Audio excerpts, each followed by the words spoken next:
Okay, I'm at Home Depot today, and I wanted to show you this poultry net that I use to suspend the duct in the attic. This works a lot better, so it doesn't hang down and collapse your pipe. I'm going to show you a video of that here in just a little bit. But this is what I got. It's poultry net, black plastic. It's $22,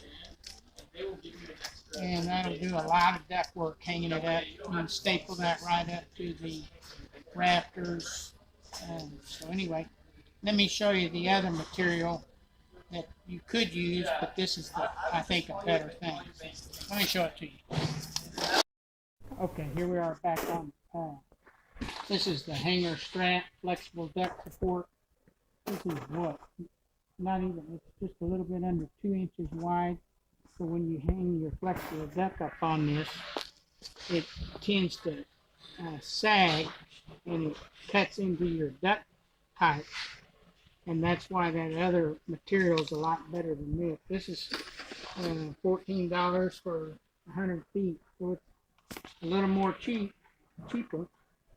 but it doesn't work as good. So I'm going to show you where I've done some duct work with the other material that we just looked at.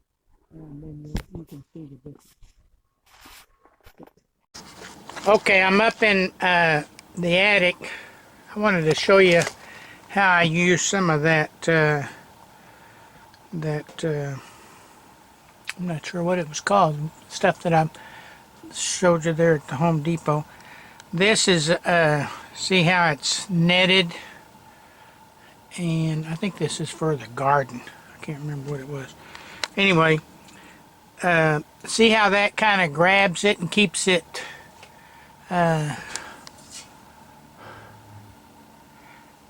from just, here's another one,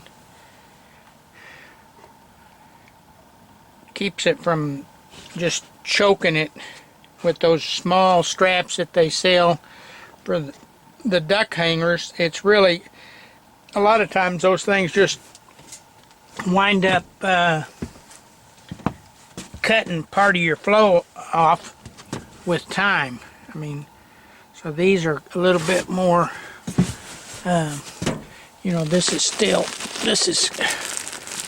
see, but it's not cutting the inner tubing off like some of those others. So just to kind of give you an idea that you may want to try to use some of this, because it gives it a better support, and that's what you're looking for, is the support more than anything. So so check it out at Home Depot. It's the I think it's a garden fence or whatever it is there. Anyway, have a blessed day. Stay tuned for more tips.